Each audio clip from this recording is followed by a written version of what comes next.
This week I had an uncle pass away. Now I came from a big, big old family down in Kentucky and Tennessee. My mom is one of 26. And you say, how's that possible? She's one of 12 by the same mama. Bless her soul. When her dad and mom separated, dad remarried to a woman that had 10 children. So we're up to 22. And then he and his new wife had 4 children. So she's literally one of 26 children. I have aunts and uncles that I still, if they stood in front of me, I wouldn't know who they were. But it's all good. And I can't figure out how many first cousins I have, but I'm pretty sure we're over 100. So I come from a huge family. But unfortunately, the majority of my family is not saved. Out of my aunts and uncles, I could tell you of 4. Out of my cousins, I could tell you of 2. So when I tell you I don't come from a Christian home, I really mean that. But my uncle got saved about 10 years ago. And he was one of these, when he got saved, he got radically saved. You can go ahead and see it, that's fine. He got radically saved. Now, he did not finish school. He dropped out of school when he was just about 12 years old and went to work in the coal mines. So his reading was not very good. A lot of people would call him illiterate. But when he got saved, something awesome happened. He started reading the Bible. The last 2 years of his life, he's battled cancer. And my mom would say when you go to visit him, he'd be reading his Bible.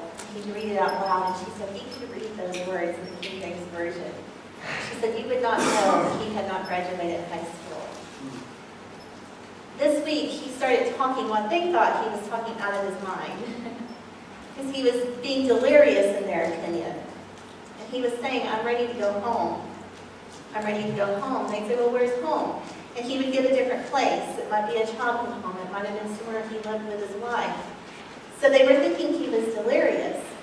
But on Monday night, he said to my uncle, my other uncle, he said, I'm ready to go home. And he said, well, where's home? And he mentioned his childhood home. And he said, LC's there waiting on me. And that struck a chord with my uncle because LC was the first of all the siblings to pass away. He was working in a factory in Michigan, and he fell into a pool of acid.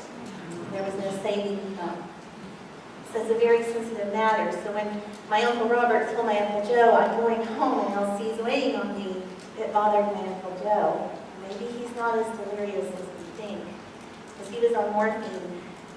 Hospice had been taking care of him. Hospice had told the family any day. Tuesday came, and he's with his daughters, and he said, I'm going home.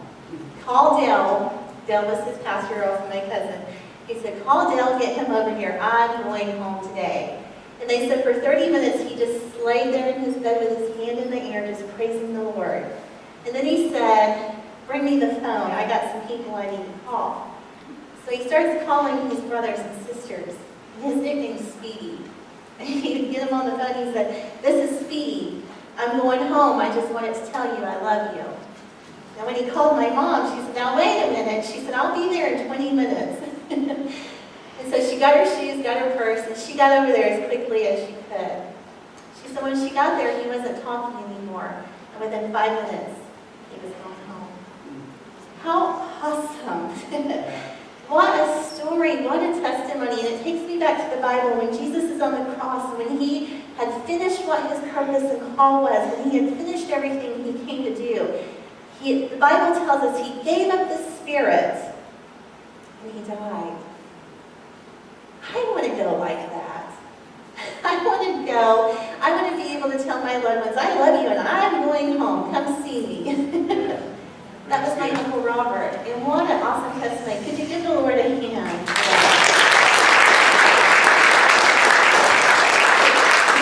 Something like that, you don't know how to grieve or mourn. It's like, what do you do with that?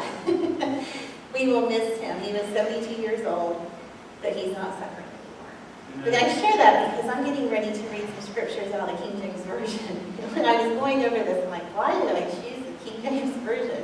I don't like reading. I like to read it, but to read it aloud, I don't, because it's like Shakespeare. But today we're going to talk about the woman at the well. And I will tell you, God's got something in plan today because I have never had to fight so hard to get up here and teach. Last night, I would fall asleep and I would jump out of my sleep like I was fighting. 2 o'clock came, 4 o'clock came, 7 o'clock I was wide awake. And this morning I had a battle with some stuff. So I don't know who all this message is for, but I know that God has ordained it. Yeah. Because Satan doesn't fight you if it's not good. Yeah. And it's not me, it's all him. I give him all the credit and glory because I only speak what he wants me to speak. But we're going to read out of John chapter 4, and I want to set the stage for you. Jesus is traveling with his disciples. They are leaving Judea and going to Galilee. Jesus decides they should go through Samaria. Now this was not customary for Jews. Jews and Samaritans didn't congregate or fellowship together, and Jews would normally go around Samaria. But Jesus wants to go through Samaria. So we know that Jesus is on a mission. So in John chapter 4, verse 5, then cometh he to a city of Samaria, which is called Sychar, near to the parcel of ground that Jacob gave to his son Joseph. Now Jacob's well was there. Jesus, therefore, being wearied with his journey, sat on the well, and it was about the 6th hour. There cometh a woman of Samaria to draw water. Jesus saith unto her, Give me to drink. For his disciples were gone away into the city to buy meat. Then saith the woman of Samaria unto him, How is it that thou, being a Jew, askest drink of me, which am a woman of Samaria? For the Jews have no dealings with the Samaritans. Jesus answered and said to her, If thou knewest the gift of God, and who it is that saith to thee, Give me to drink, thou would have asked of him, and he would have given thee living water. The woman saith unto him, Sir, thou hast nothing to draw with, and the well is deep. From whence then hast thou that living water? Art thou greater than our father Jacob, which gave us the well and drank thereof himself, and his children and his cattle? Jesus answered and said unto her, Whosoever drinketh of this water shall thirst again. But whosoever drinketh of the water that I shall give him shall never thirst.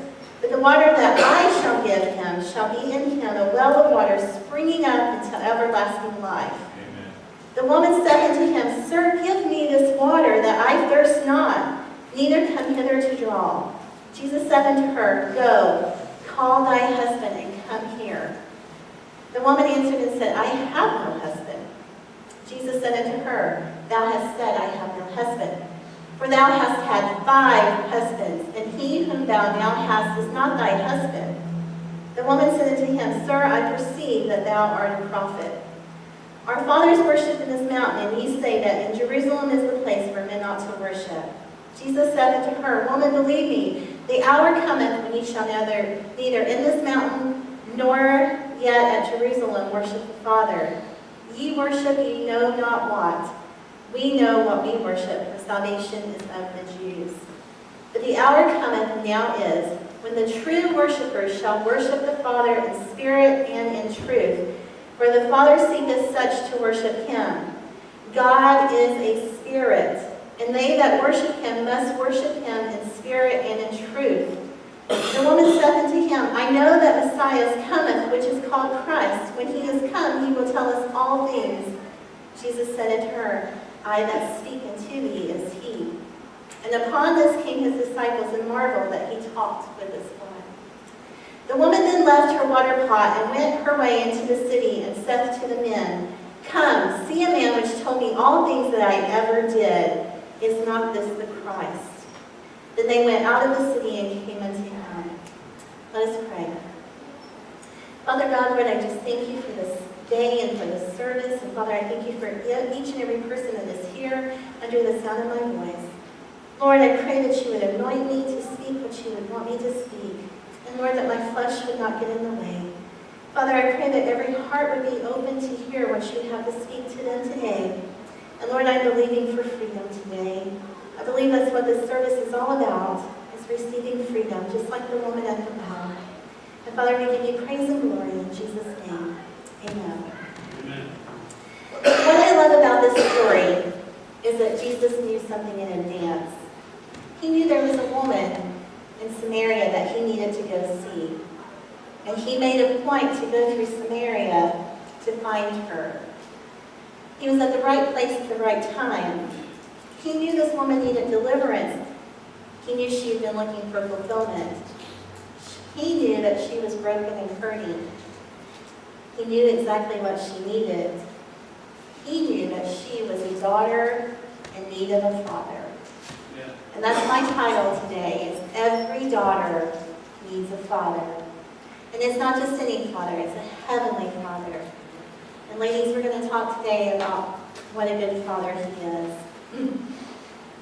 When Jesus speaks to the woman at the well, she's shocked. Jewish men did not speak to women in Samaria, for Jews had no dealings with Samaritans. Jesus represented holiness. The Jews knew of God and they served God. The Samaritans worshiped 5 gods. They knew of God, but they had other gods that they put first. In verse 10, Jesus says, if he knew the gift of God, referring to himself, and who asked you for a drink, you would give him a drink. Or he would give you a drink, and it would be of living water. She realizes that he's not talking about the water in the well. He's talking about something more. And it gets her curiosity. What's he talking about, living water? She wants to know, because she's been hungry, she's been thirsty. And maybe this man has the right thing that she's been looking for. Let's look what Jesus says to the woman and what we know about her. When we know she's from Samaria. We know that she worships 5 gods. In verse 16, Jesus asked her to go and call her husband to come near. In verse 17, the woman gave a half-truth as she stated she had no husband. That part really stuck out to me. A half-truth. How many of us give half-truths? We want God to heal us and deliver us, but we don't let go of everything. We only get half of it. And that's what we see with the Samaritan woman. She's giving a half-truth. She doesn't have a husband, and that part is true. But in verse 18, Jesus lets her know that she has had 5 husbands, and the one that she lives with now is not her husband. So he calls out the other half-truth that she's forgetting about. Jesus is calling out her sin because he wants her to have total freedom. He wants to heal her completely, not just part of her. He wants all of it. So Jesus is taking the time to say, let's deal with the sin. Let's talk about the sin. And that's what we see here. When you first read this story, you may be like me and think, goodness gracious, 5 husbands? Man, she's been hard to live with. Anyone think that? No, don't act like you never did. You read that story and you thought, my goodness, 5 husbands. But if you do the research and you get into Eastern Orthodox history, they explain that back in those days, it was not uncommon for a woman to have multiple husbands. Due to warfare, famine, disease, injury, husbands often died. They left behind a lot of widowers. And then a widow became one of 3 things. She either became a beggar, she became a prostitute, she became another man's wife. So when you take that into perspective, the fact that she had 5 husbands was nothing. In fact, it was a good thing. It proved that she had done the right thing. That if each husband died and left her a widower, she didn't become a prostitute, she didn't become a beggar, and she remarried. So that was good. But my question is, why wasn't she married to the 6th man? What happened? What changed there? Yes. She had 5 husbands, which tells us she made the right decisions. Why was the 6th man not her husband? Was she trying to protect herself from more heartache? When I think about having 5 marriages, whether it was through death or divorce, that's heartache. That's a major heartache that we're going through. 5 times. And I sit back and I wonder, was she trying to protect herself and not marry the 6th man? Because maybe in her mind she thought, he's just going to die. I don't want to get that connected. We don't know. But what I do know from my own personal experience is that when bad things happen in our lives, we're left feeling broken and shattered. Whether it's a death, whether it's a loss of a job, a loss of an income, a loss of a home, whatever happens to us, a relationship that goes bad, we are left feeling broken and shattered. We are sometimes left feeling hopeless and afraid. Fear and anxiety tries to creep in. We find ourselves depressed. We find ourselves doubting our value. Ladies, I'm going to talk to you heart to heart right here. How many of us say, are we pretty enough? Do we measure up? We find ourselves playing into Satan's mind games. And one of his favorite mind games is the comparison game. Any of you have ever been there? You're comparing yourself with someone else. You're comparing yourself with the women around you. You're always comparing. Some of the things we say is, maybe if I was more like her, I would have a better life. Maybe if I had her body, I would be happier and more confident. Maybe if I had hair, if I could do my makeup like her, maybe if I had a husband like hers, maybe if my kids acted and behaved as good as hers. We say all these things, we doubt ourselves, and we question. Can I tell you that is not God, that is Satan. That is Satan dealing with you, and you're entertaining his game. Yeah. I will tell you, ladies, that studies have proven that the biggest thing we have a complex about, when we walk into a room with other ladies, is the first thing we will notice about every woman in that room. If we don't like our nose, we will look at every woman's nose in the room. We'll say, there's that perfect nose. I want that nose. If it's our weight, we'll find everyone smaller than us. We do that. We do it all the time. We are always comparing ourselves. And that is Satan's favorite game to play with us. It's unhealthy. It leaves us depressed. We should not compare ourselves to others, but yet we do it because sometimes we're broken. And we think the things that we can fix about ourselves can make us whole. And when we're broken, we look for Band-Aids. Yeah. How many of you know Band-Aids come in different shapes, sizes, and even colors? You can get cartoon ones, you can get plain ones. My kids love the cartoon ones, and a lot of times my kids would have one boo-boo and 20 Band-Aids all over them. Just gotta empty the whole box. And then when we have a real boo-boo, we have no Band-Aids for the real boo-boo. But ladies, we rush into Band-Aids all the time. We get broken. We have a relationship fall apart, and we think, oh, we'll just rush into another relationship. That's a Band-Aid. I've watched ladies run into relationships, tell me how much in love they are, that this one's different. This one even goes to church with them. And my heart breaks because I know in a few months I'm going to get the phone call or I'm going to get the text saying, oh, this is not good. I know it. I knew it back then. But you wouldn't listen to me because you were in love. I see it all the time. You know, I just snap, shake. It happens. Those are Band-Aids. We're looking for Band-Aids.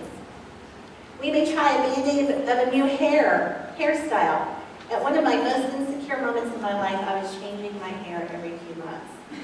It was bad, because I got into some bad hair too.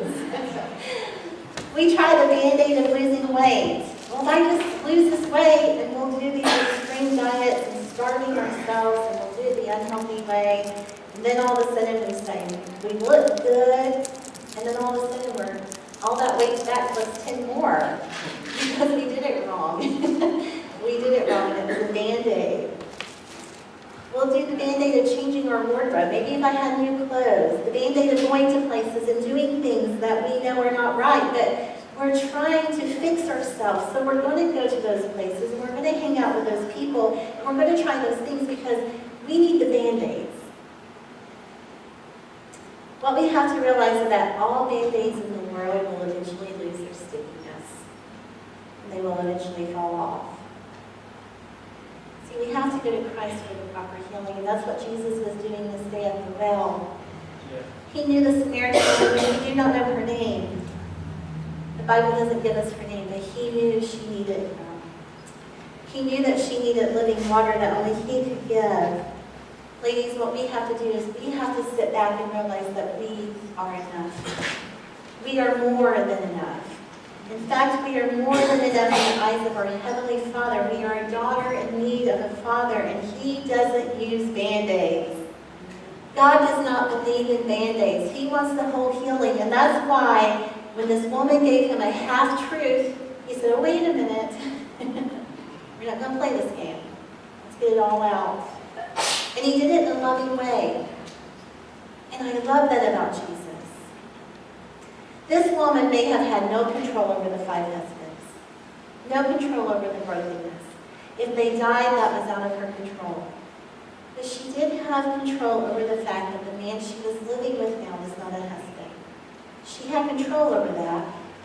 And I have to wonder, why didn't she marry him? I believe she settled. And I believe she settled too quickly. And again, I see this so much. But maybe her age was a factor. Maybe she got impatient. Maybe she decided to shield herself from hurt by not marrying this time. We don't know all of her story. We don't know how many children she had or if she even had children. But what we do know that's so awesome that Jesus cared enough to be at the right place at the right time. That's how much Jesus cares. And her past, this is what's amazing about him. Her past didn't bother him. He didn't make a big deal about the 5 husbands. It was the man she was living with now. See, that's the thing with Jesus. He is concerned about your present. That's right. Your past is your past. We can't change the past. And we've all got scars, and we've all got bruises, and we've all got hurts, and we've all got disappointments, and we all say, if I could relive life, I would do it differently. But guess what? You can't. That's right. You've only got the present. Yeah. And that's what God wants to deal with. And that's what he wanted to deal with on this day. He was saying to her, I know your brokenness. You've had 5 husbands. But let's talk about today. Yeah. Let's talk about what you're doing now and the bad choices that you're making. Let me give you living water. Yeah. And that's Jesus' heart for all of us every day. I can't change the past. He can't change your past. But if I've learned anything, he can make beauty from ashes. That's right. And he does. And it's beautiful when he does. He wanted to quench her thirst that day. How many of you have been hurt? You ever been on the hurt wagon? I've lived a lot of days on the hurt wagon. And I try to jump off and somebody puts me right back on it. How many of you have ever felt insufficient? I'm not good enough to be a mom. I'm not good enough to be a dad. I'm not good enough to have that kind of job. I'm not pretty enough, not skinny enough. I can't talk the best. I'm not good at reading. We have all these things that we fill ourselves with and we say we're insignificant. Can I tell you, ladies and men, that we are in a time and age in our culture where perfection is pursued. This outer body, people want to perfect it. And I love being healthy, and I'm not healthy. You can look at me and tell that. But I believe in working out, taking care of yourself, and eating. I believe a lot of the things we eat are causing a lot of our sickness. But there's something about perfection where when we get into plastic surgeries and we get to doing all these things and it becomes excessive. And there's some things we'll do and that's okay, but when you decide you need a total body makeover through plastic surgery, I worry about that. Because that's not a good image to have. In our culture, we see more skin and sex appeal than we've ever have seen before. We see it on our TVs, on our social media, magazines, our phones are covered in it. I was at the store the other day in Dollar General, and I'd seen the cover in Kroger, but at Dollar General there was 2 covers with 2 different women that were topless and just had their arm across them. Do I really need to see that on a magazine cover in Dollar General? No. And if I had young boys, I don't want them seeing that either. But it's there. Our society is putting it everywhere. We see nude bodies everywhere, and can I tell you, it makes me so mad because the enemy is getting his way. We live in a world that is addicted to pornography. And sadly, Sunday is the highest rating day of pornography on the internet. Yeah. That says something, and it's sad. The holy day, the day we should be worshiping the Lord, is the biggest day of pornography on the internet. Sex trafficking of children. Do you know in the United States, I'm not talking about other countries, in the United States, it is believed that we have 100,000 children trapped in sex trafficking. 100,000. They really don't think that's the accurate number. They think it's much higher. So I have a problem with pornography. I have a problem with magazines. I have a problem with social media that puts us in front of us and puts it in front of our children because it's addictive. It's very addictive. And it's taking over and it's making our world crazy. But when we see those magazine covers and we see those women in social media, we forget how much airbrushing gets done to them. We forget that they have cellulite on their thighs too. They just had a magic person just kind of fade that out. And we forget the magic of plastic surgery. I watched a show recently, I don't even know why I watched it, it was a reality show. This woman lost a lot of weight, and then she went and had all the extra skin and stuff cut off. She was wearing a size 4. And I thought, wow, if I could go have all my fat cut off, I could be a size 4 too. That'd be pretty awesome. We forget that everything we see is not true. We find ourselves looking down on ourselves, wishing we could have that body, that hair, that tan, those eyes, those lips, that nose. We have so many people that display a perfect life on social media, and we feel their kids have the perfect Betty Crocker, Martha Stewart, and Joanna Gaines mom. And we think if we can't be all 3 of those, or at least one of those, then we're not measuring up. The only Betty Crocker my husband gets from me is Betty Crocker brownies in a box. And they're good. I do a good job with them. Martha Stewart, she's boring to me. I've tried to watch her show a few times. It's like, oh. And then when you go out to buy the stuff that she's making, it's like $100 in a craft. No, you can do that. Joanna Gaines, I love her, and if there's anyone I'm probably close to, she would be it, because I love to decorate. But I'm still not her. I'm Terri Moses. I'm unique. Yeah. There's no one like me. Yeah. And I've learned I don't want to be like anyone else.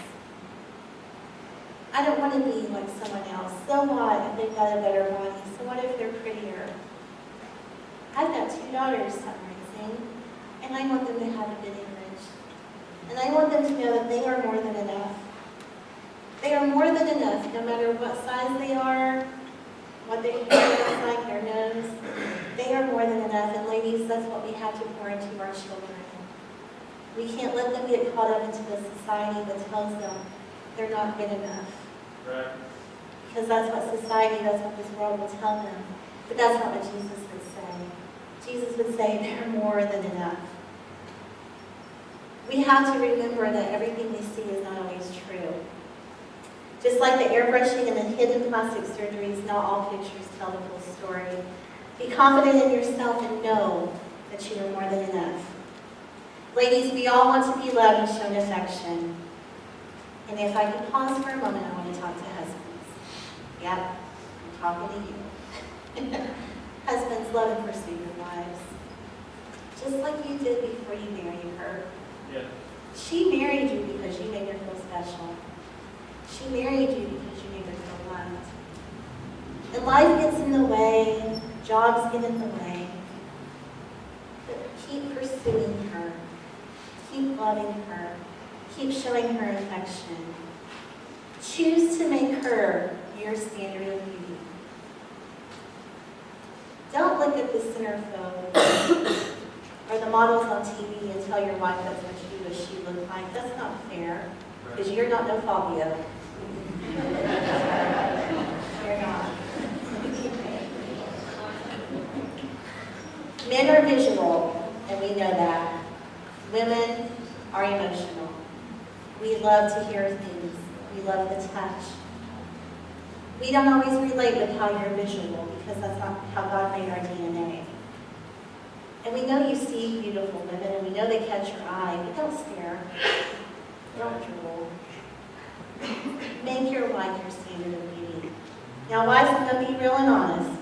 If you're always wearing pajamas, never fixing your hair, wearing baby spit up all day long, it may be a little bit hard to get some affection because you either don't, you're too busy, or you're stinky. Okay? We gotta fix ourselves up once in a while. Take off that baby spit up. Fix that hair a little bit. At least brush it before you put the ponytail. You know, I love women that I see wear those messy hairdos. I'm like, oh, that looks so good on them. And I'll get up in the morning and my hair looks great because it's messy, but I think, I gotta brush it. But when I brush it, it's not gonna look this good.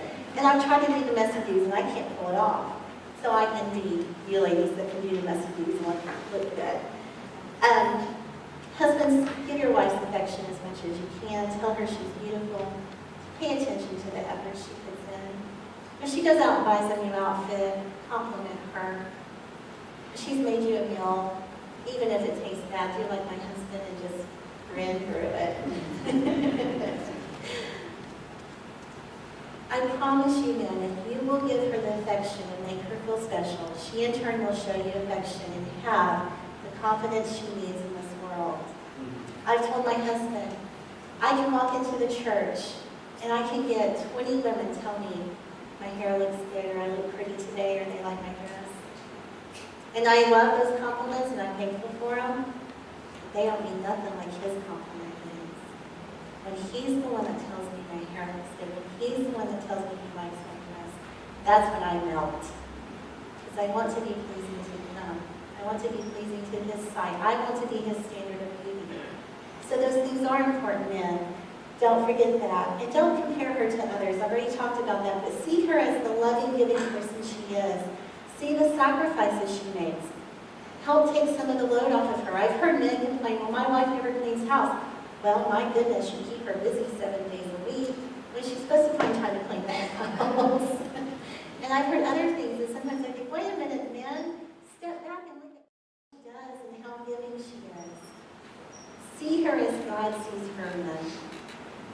If you will see your wife the way that God sees her, and you understand how He would want you to take care of her, it won't be a challenge. It won't be hard. See, each and every one of you ladies is a treasure given to Jesus. He will go out of His way to get to you. He's done it more than once in the Bible, which is just one story. He's done it in my personal life. He's done it in one of your personal lives. You are a daughter of the King. Don't ever forget that. Husbands, don't forget that either. And something I love, I've read several times, is that a lot of times husbands start looking at their daughters and start thinking about what they would want their daughter to have in a husband. And then they realize, I need to start treating my wife the way I should. And that's a beautiful thing. In Proverbs 31:30, the Bible tells us, charm is deceitful, beauty is vain, but a woman who fears the Lord, she shall be praised. We're not always going to be young. You have to figure that out. These bodies age. But some of the most beautiful women I've ever met have been grandmas in their 70s and 80s. And they love Jesus. Yeah. And they are the most beautiful souls and beautiful women I've ever met. So inner beauty is important.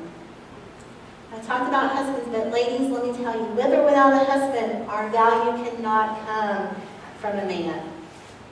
Don't make your value come from a man. It has to come from the Lord, because no human can fulfill us. Ladies, don't think your husband's supposed to fulfill all your affections and all your heartaches. Right. Jesus needs to be first, then your husband can be second. And when you have a healthy perspective and you're letting Jesus fill you, it's a whole lot easier on your husband. It's a whole lot easier on your person you're dating. But because people look to others for fulfillment, that's why they're jumping from relationship to relationship. Right. We see it all the time. There's some people on social media, I'm like, stop that! Every week's a new boyfriend, and every week you're so in love. And then you post another picture, I'm like, that's not the same guy. He's taller, he lost weight. Oh, it's a different guy. He's the guy of the week. I see this in a lot of people's lives. They're jumping from relationship to relationship. They're refusing to get committed, to take a step in marriage because they've learned that fulfillment in another person is only temporary. I don't want to get committed because this isn't going to last. See, it's a Band-Aid. And we don't just look to people for fulfillment, ladies. We look at shopping. We max out credit cards because that's retail therapy. I tell you, retail therapy stinks when you get the bills. It's not fun when those bills start coming in. Those minimum payments add up fast, and before you know it, you've paid the same $1,000 bill for 5 years over and over because you're just paying interest. But we look to shopping. Maybe a new car. If I got a new car, I'd feel better. If I got a new home, I'd feel better. I just need to move. I just need a new location. When I get out of here, things are going to be better. Band-Aid, Band-Aid, Band-Aid. Right. All you're doing is putting a Band-Aid on something, and it's going to wear off. I have someone in my life that has moved more times than I can count. She always thinks a new home is going to make life better. And she'll get into a new home, and I can count within 6 to 8 weeks she's going to hate it. 6 to 8 weeks she hates it. Worst house ever. She's ready to move again. It's a Band-Aid. And that's what's going on with the Samaritan woman. She was fulfilling herself the wrong way. She had settled. She was incomplete. She was thirsty. Ladies, we are thirsty. We want to feel loved. We want that affection. We want our broken pieces repaired, but we've been too busy sticking Band-Aids on those broken pieces. We want to feel valuable.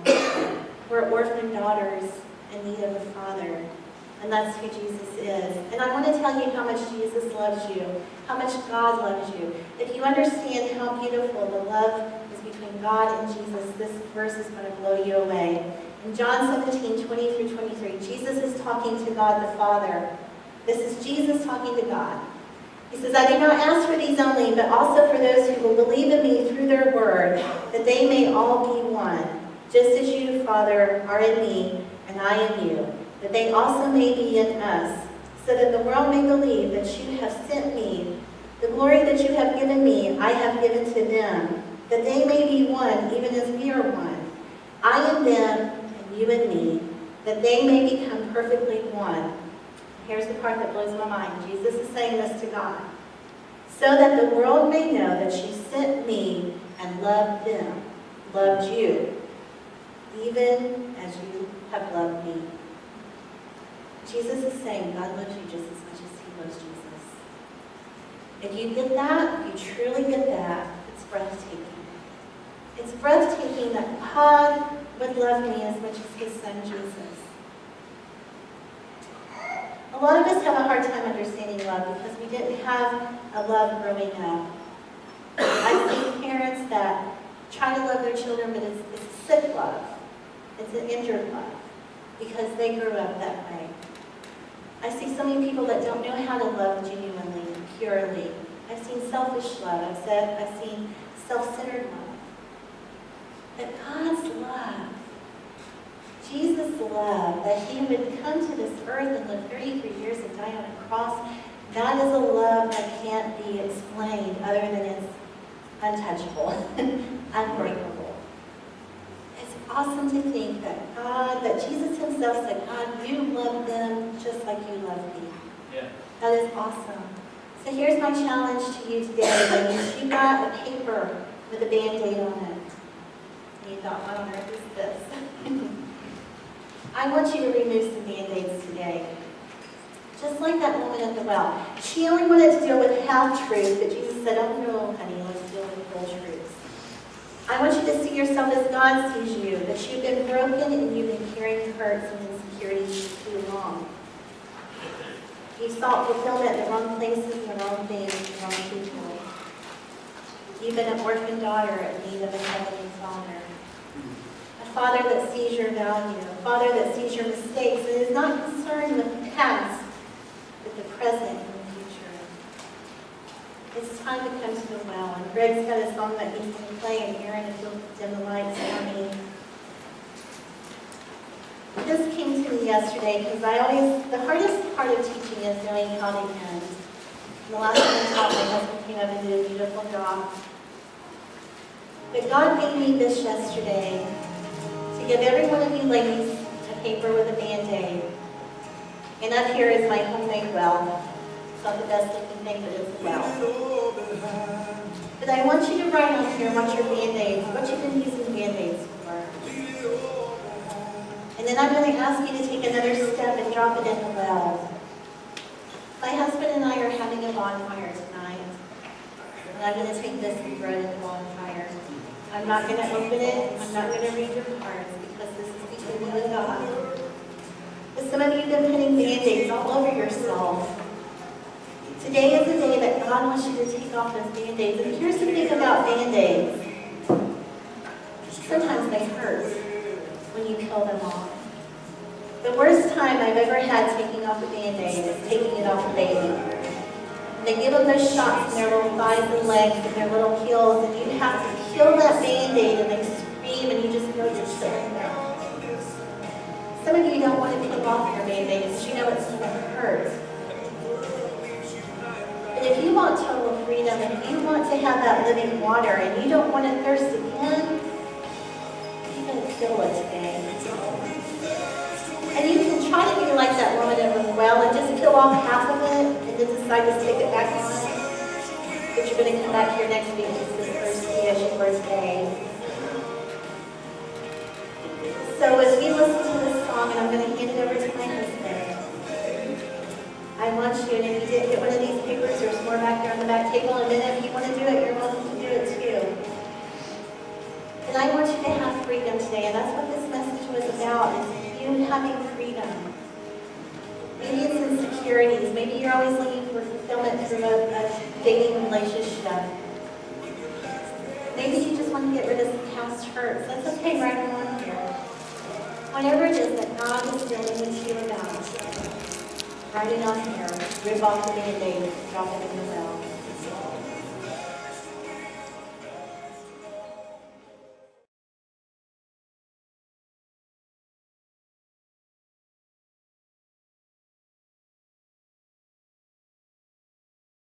Happy Mother's Day! What is something your mom always says to you? Handsome. What makes your mom happy? Flowers. Does your mom make you laugh? She tells me funny stories. What was your mom like as a child? My brother. How old is your mom? 5. I don't know how old my mom. How tall is your mom? What is your mom's favorite thing to do? Play outside. What does your mom do when you're not around? Clean the house. Love you, Mom, so much. Happy Mother's Day. I thank you for you and that you've done for me. You give me stuff that I love. You give me stuff that I'm thankful for, and I'm thankful for my brother that he gave me. So I love you so much, and I miss you so much when I go to my dad's. You're my number one. And just love you so much. Happy Mother's Day. What is something your mom always says to you? Do great things in life. What makes your mom happy? If I do what she says. What makes your mom sad?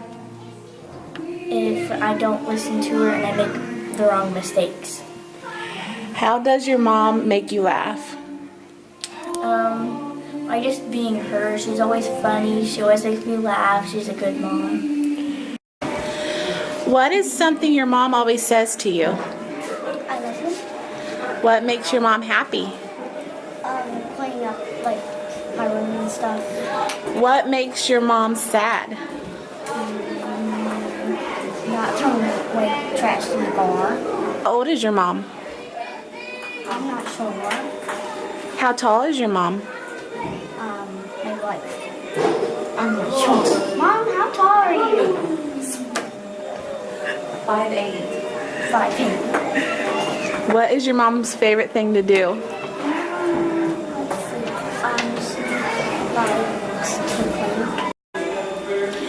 What is something your mom always says to you? She loves me. What makes your mom happy?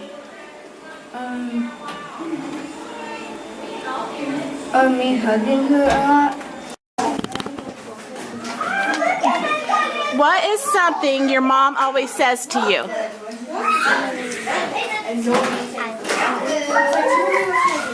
What makes your mom happy?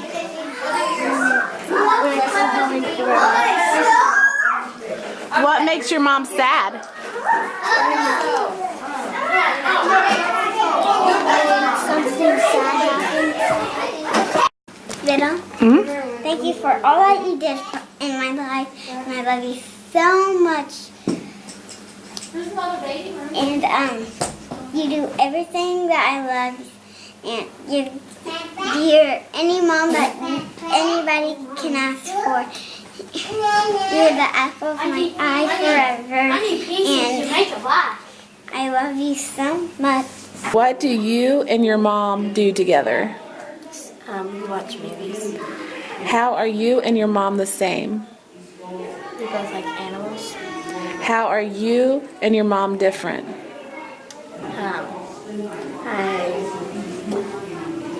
I'm more on my dad's side of family than hers.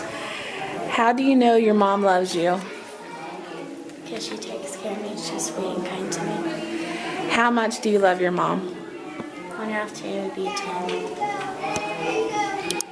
Mom becomes famous, what will it be for? Her yoga. What is your mom really good at? Running. What is your mom not very good at? Gymnastics. What does your mom do for her job? She's a teacher. What is your mom's favorite food? Vegetables. What makes you proud of your mom? Everything. If your mom was a cartoon character, who would she be? Robin off of Teen Titans Go. What makes you proud of your mom? That she loves me and she loves God. If your mom was a cartoon character, who would she be? Patch off of 101 Dalmatians. What do you and your mom do together? Have fun. How are you and your mom the same? I have one of her ears. How are you and your mom different?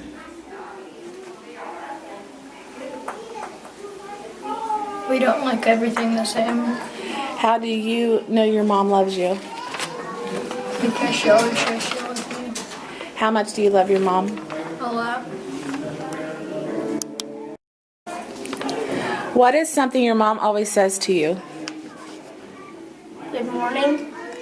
What makes your mom happy? When I do something funny, What makes your mom sad? when something bad happens, How does your mom make you laugh? when she says something funny,